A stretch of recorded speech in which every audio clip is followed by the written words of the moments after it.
Folks, what's going on? Live here from Latrobe. Final day of Steelers training camp. Nick Farabaugh, Alan Saunders at the Steelers camp report, as always. And Alan, today, Mike Tomlin said in his press conference he's open to some surprises. So I thought we'd end it with the whole training camp thing ending. Let's talk about some surprises. Can be negative, can be positive. It could be even a surprise where you thought you were going to have a reaction to something and the guy just ended up being whatever. What's your surprise? Biggest surprise was the day they had steak and lobster tail in the cafeteria. Yeah. That was a very big surprise in a good way. I'll say this. One surprise I think that will be, I was legitimately surprised that I think could be good for them as a team. There wasn't a fight. Yeah. It was a very competitive training camp. I think maybe in terms of like, if you look at like the periods and pads, way higher than average. Really went at each other as hard as they possibly can, and it never spilled over into anything other than George Pickens shoving the ball back in Joey Porter's chest, and like that was it. That was like it was a very spirited camp, but it never spilled outside the lines. Yeah, I thought that was really good. And you even saw Pickens taking some flack earlier this week when Minka Fitzpatrick broke up a ball his way and they chirped at him, but he took it like a good sport. There was no fight there. I think that was really good. And we've heard so much about fights around the league during camp this year with the joint practices and everything. Big reason why the Steelers do not do joint practices. Mike Tomlin just does not believe that they are productive. And to be quite honest with you, I think he's quite right in terms of that. But that hasn't happened. I think one of the surprises from camp this year for me, and we're going to talk about a specific player here, it was Dan Moore. I think he deserves a shout-out because no one has talked about Dan Moore. Everyone's talking about Broderick Jones, and rightfully so. I understand you traded up to get him at the 14th overall pick, but let's talk about Dan Moore. He's done everything right this offseason. He's reworked his body, reworked his diet, looks stronger, looks better. He had a great camp. I thought he struggled maybe the first 2 days when Alex Highsmith came out and he couldn't block him. I don't think I have remembered him making a bad block since that time. He has looked as good as just about any other lineman on that team. It's been Sayamalo, Daniels, and Moore. Like, those have been the three consistent guys, and I thought he's done a nice job against Highsmith. I think he's been better than Chooks.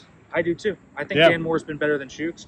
And, listen, I love seeing it because I also have noticed improvement in Broderick Jones this week. I think that's been the big thing coming out of that Buccaneers game. He looks great. And Dan Moore has been a guy that has not shied away from helping Broderick Jones. And I think that's been so big. Broderick Jones has used Dan Moore as a great resource. After practice every day, Dan Moore and Broderick Jones are out there working with each other. I love that.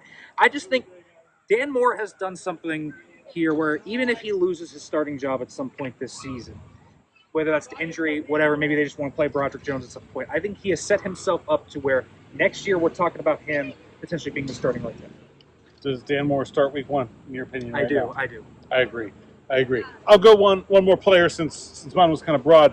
Isaiah Loudermilk has been phenomenal. Yeah. And he is the guy that I think, compared to when we last saw the Steelers, in last season, I was not very high on his future with the team based on where he was at the end of last season. It has been a completely different Isaiah Loudermilk this year. He's been great against the run. He's always been that, but he's shown a more athleticism. He's another guy who really changed his body. He just looks different out there. He's been great. A couple other guys I thought were really positive.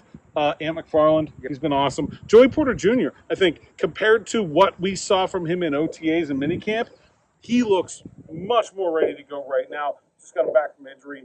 Look to get him on the field for the first time this Saturday at Acrisure Stadium. I think another positive one that just hit the ground running, Nick Herbig. He's been awesome. He hit the ground running and he hasn't stopped. Remember when we thought that he wasn't an outside linebacker? Yeah, right. He's held up against the run. I think we were wrong. I think that's been the biggest surprise, though. It hasn't been the pass rush chops, right? The pass rush chops were there on Wisconsin tape, but he's setting an edge. He's been able to really do well against the run. I think that's been the biggest thing. Nick Herbig looks like a guy that's not just going to be making this roster. This is like a guy that's going to. I have to imagine he's going to play this year. They're going to have a 4 rotation at outside linebacker. I can't say the last time they've had a healthy, good, full rotation of 4 guys at outside backer. They will. In terms of negative surprises, I'll tell you one negative surprise that has kind of taken me aback, if you will, Alan, and that has been the slot corner battle. I just don't think that anyone has really ever emerged. Usually we talk about who's going to emerge, right? You talk about backup running back last year. Jalen Warren filled that void. But I just don't feel like that's a void that has been filled right now. Shannon Sullivan has been the starter for most of training camp, but I haven't been really impressed by Shannon Sullivan. Elijah Raleigh, really like his skill set as a special teamer that's versatile, but he's a depth guy, I feel like. Maybe you run specific situations. He's had a good camp, but he should not be your starting nickel. And then we haven't seen Patrick Peterson play there enough, and I don't know how I feel about Patrick Peterson in the slot without seeing him there because he's never played there. I like Patrick Peterson, the player, but he's still a guy that has to adjust to the slot.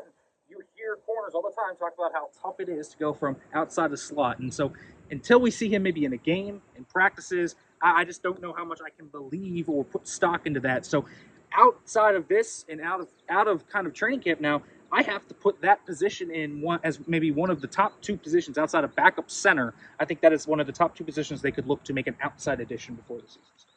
I think it's number one, and it's not even close. I think backup center is another place where the options here have just not really proven themselves, right? Kendrick Green, not been very good as a center. I think he's looked good as a fullback. And Spencer Anderson really just got a couple days there so far. What you'd expect for a guy playing his first center in the NFL. Not great so far. Haven't seen a lot of Nate Herbig over there. Not nearly enough to make me think they'd be comfortable with that being the only other guy as a center on this roster. So I think that's definitely still an unsettled situation. I also came into this camp thinking that the depth at wide receiver might be better than it is. Been very impressed with 1 through 4. Calvin Austin has been very good. After that, I don't really feel like anyone in terms of like Gunnar Olszewski, Cody White, Miles Boykin, Hakeem Butler, I don't think any of those guys has really put their flag in the ground and said, I'm making this team, even as a 5th guy, let alone whether or not they keep a 6th guy. I think that's a place where I don't know if they'll be active in the waiver wire because all those guys have been around. They have a lot of faith in them. But it's just in terms of securing a spot by their actions on the field here in camp, I don't really think any of those guys have necessarily done it for me. Yeah, I think that's been true. I just don't think that this is a deep receiver room right now. I think Nick Farabaugh, Alan Saunders here. SteelersNow.com. Make sure to subscribe to Steelers Now on their YouTube page and make sure to check out more content at SteelersNow.com. We'll see you back at the South Side.